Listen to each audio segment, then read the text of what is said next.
안녕하세요. Hello everyone. I'm Korean Billy from South Korea.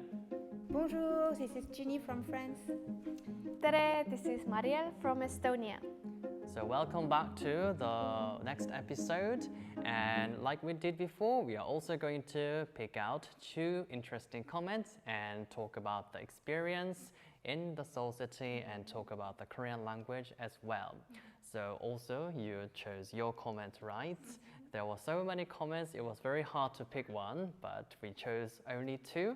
And we're going to find out those interesting stories. So for this one, you're going to introduce the very first comment, right? So what is the very first comment? So the very first comment is from Michelle. So she shared a story about learning Korean language. So last year she succeeded to be in a Korean class at the Korean Cultural Center of Philippines.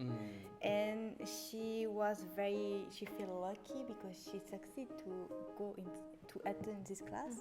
But at the first day, she felt very stressed because the teacher was only talking in Korean, but the teacher was so nice and so comprehensive that she explained very well, even if it was only in Korean.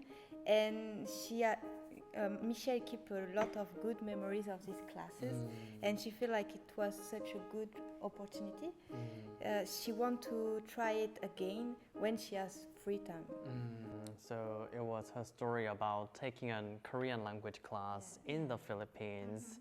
And I guess there are many Korean classes all around the world, and also in your country as well, in Estonia. Yeah, now there are, but when I started learning Korean, then there weren't any classes. But now, I think it has already been many years, but since the Sejong Institute came to Estonia as well.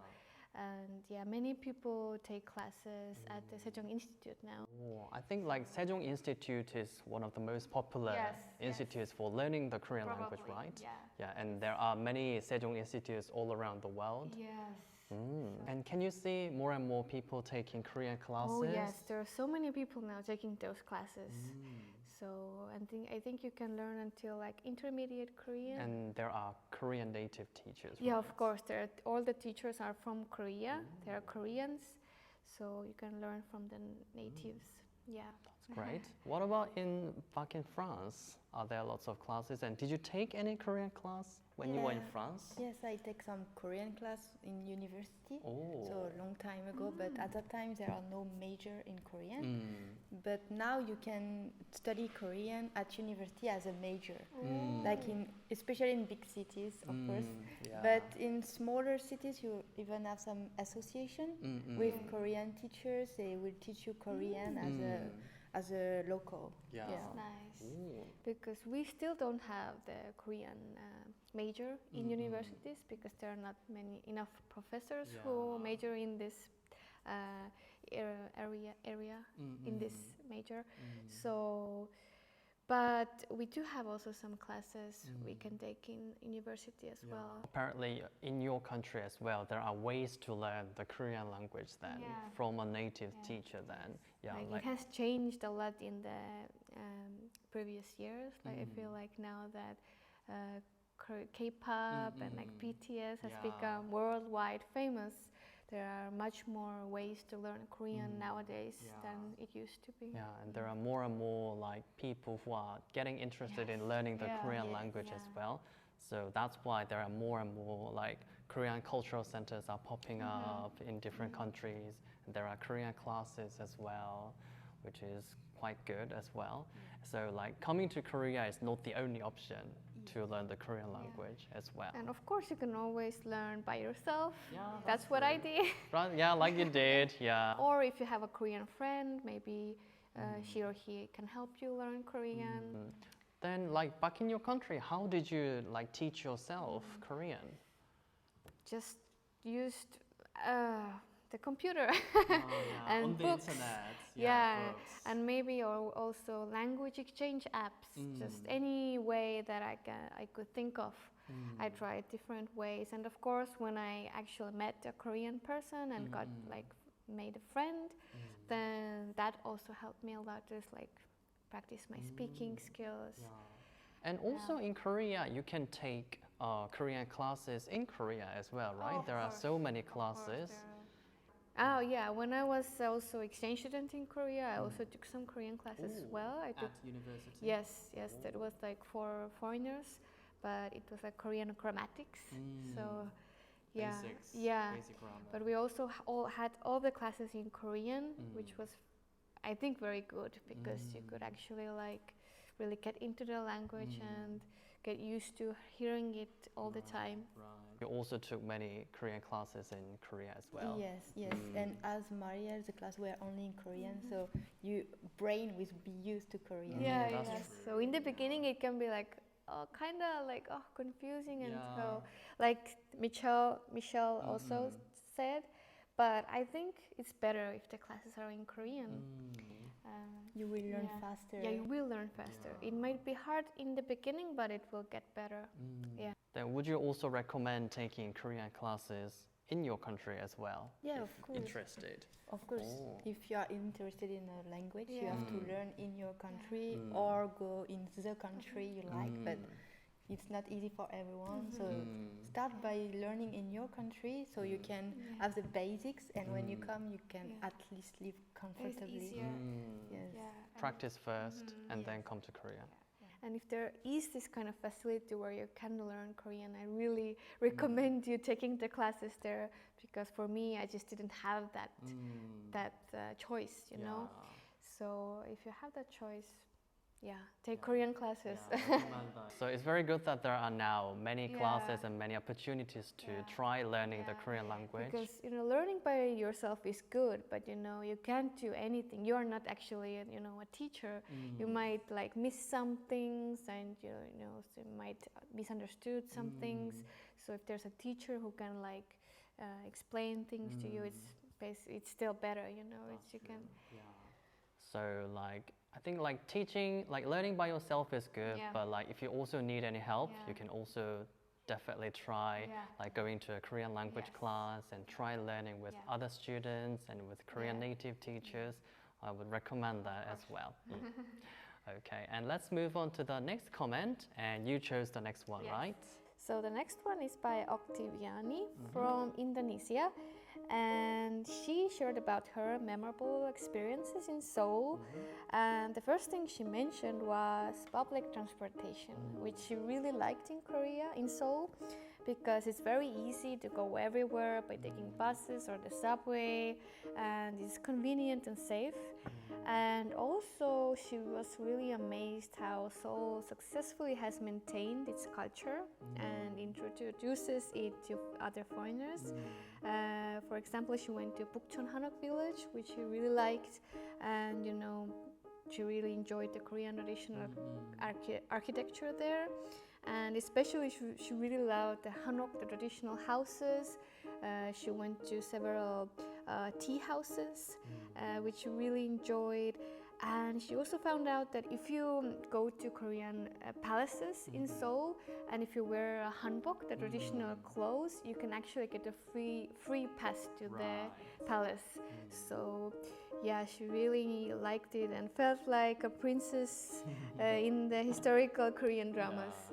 So she had a really nice time in Seoul. Yeah, that sounds like a memorable experience. Yeah, so that was her experience in Seoulcity. And I think we talked about the public transportation in another episode, but it's quite, for me, it's also very convenient as well. I find it very convenient with this like T-money card. You can just go to anywhere with any like public transportation. I think it's very convenient. And you can easily like transfer and everything. You just need to have this one card. Like in our country, we usually like have like 1 hour ticket or like 1 day or like 1 week ticket or something. You have to like by time, right? Yeah, by time, exactly. But here you have the card, you can just put money on it, and you just charge money. and everyone pay the same amount, right? If you're a Korean or foreigner, it doesn't matter. Right. Also, do you find it convenient as well in Korea? For sure, and you have even the app, which are very good to know where you have to go. I noticed that there is a now like mobile card as well, app card as well. Yeah. So with just your mobile phone, you can just like tag it and take a bus or subway. Yeah, that's Yes. also very Super convenient, yeah. Mm-hmm. So we talked about public transport, and the next one Oktiviani mentioned was like how successfully Seoulcity is maintaining the culture, and also for me it's quite interesting to see like historic place and modern places like coexist at the same time. Do you also feel the same way as well? I completely agree. Yeah, I really like she mentioned Bukchon Hanok village. It was actually also the first place I went to when I first came to Seoul. Yeah. So it was a very memorable experience, and you know, coming from the Incheon airport to the Hanok village is like completely different world from like modern world to the traditional buildings. It was, I think it's really amazing how they coexist. So Hanok is the traditional architecture style of Korea. And you can still find a lot of it in Seoul. Right, it just stays there in some areas. Yeah, and some people live in those Yeah, Hanok they are actual houses, right? People live there. Or even guest house. guest houses, yes, and tea houses and cafes. Yeah. So they use it in many ways, which is very nice. So also like tourists can try like staying in a Korean traditional house, Hanok as well. Have you tried it before? Yes, I tried. Hanok stay. It's really Yeah, nice. me too. Ah, but was it like uncomfortable for like as a European as well? Because like you have to sit on the floor. But it's an experience. You have to try at least once. Yeah, but it was still interesting for you. It's very interesting. Yeah, you know, I actually like sleeping on the floor. Like when I have like a little mattress, Yeah. it's like at first it was like uncomfortable, but I kind of got used to it. Oh, so now you love it. Yeah, I love it now, and because also, you know, Korea and Seoul has many temples as well. Oh, right. For example, in Seoul, there's this Bongwonsa temple in Gangnam, right? With the huge Buddha statue.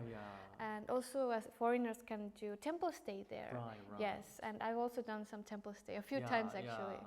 And that's also you also have to like sleep on the floor there and everything. right. So it's a really good way to experience the traditional culture as well. Because like when we talk about temples, it sounds like it's far from the city. It sounds very distant from the city, but it's right in the middle of the city, right? Have you been there as well? Or like different temples in Seoulcity? Yes, and it's very incredible because you have the temple and just in front of it you have the shopping mall. Yeah, Place. correct. So it's like totally different. So Wow. different worlds. Yeah, it's just one step away, but it's a different world as well. Yeah. And is there any other place that impressed you in that way as well, like historic and modern at the same time? Yes, for example, like you have some tombs in Seoul, Yeah. and just around it there are a lot of tall buildings. Yeah. You're like, where I am? Yeah, the actual kings were buried there. Yeah. Oh, that's interesting as well. And there are like museums where you can learn histories as well. National Museum of Korea, which I've been to, and it's free. Like the entrance is free, and you can just see all of the history of the Korea is there in that museum. So I really recommend it. It's just very nice. I think many museums are also accessible from just central Seoul as well, right? It's either free or very cheap. Very cheap. So you can easily go there. Yeah. And even like recently I go to the Korean Folk Museum, and inside you have a small village of the 80s. Yeah. Like exactly the same as the 80s. It's like a travel in the past. It's very nice. Like a showroom, right? Yes. It's like exactly the same room. Wow. And also, like she also tried wearing the hanbok, Korean traditional clothes, and when you wear hanbok, you know, you can go to other palaces for free, which is good. So tourists should definitely remember that. Definitely. Yeah. Have you tried wearing hanbok as well? I have also been to some Hanok villages. Ah. Yeah. How did you like it? I like it. I really like it. Was it not like uncomfortable for you? No, I mean usually the hanboks, you know, just it's very easy to wear it. What about you? Like, did you try it? Yes, I tried it several times, but one time the weather was very hot. I definitely not recommend it. I've During the whole seen, weather. but I've seen even people wearing it like during the winter time. They go outside, take photos there. So it was very Yeah. surprising. But like maybe during like spring and Yeah, autumn, that's the best- yeah, the would best be the holiday best season. Yeah. Time to go. Yeah, and also for like checking out palaces as well. Even at night, you can wear it and go to Yeah. the gyeongbokgung, for example. Yeah, and like during the like late summer or like during the autumn time, the palaces are open for nighttime as well, so people can also check out. And there are many places to rent hanboks. Like when you go to like near Gyeongbokgung, the Yeah. Jongno, where all the palaces are, you just you see all of these shops there. You just go inside, rent for like a few hours for quite a cheap price. Yeah, it's not that expensive, I guess. And it's not only the hanbok, it's also the accessories Oh, and right. your hair Yes, will be done. we do your hair as well. Yeah, and hats as well. Yes, so everything is inside of the package. Yeah, so I also tried that as well. It was also an interesting experience, yeah. So it was very interesting. I've seen some people wear it like guys wear the girl hanbok and girls wear the guy hanbok. So you can wear whatever you want. As long as that fits your body, yeah, you can definitely try anything in Korea. So like trying hanbok would be also a very interesting experience as well. Seoul has also, you know, many mountains where you can go hiking. Oh, right. And I really love hiking.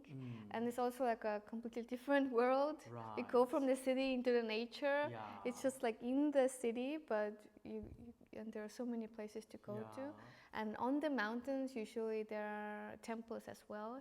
You can find many temples. Oh, right. There are temples on the mountains as well, Yes, right? so there's like history everywhere in Seoul. Yeah, that's true.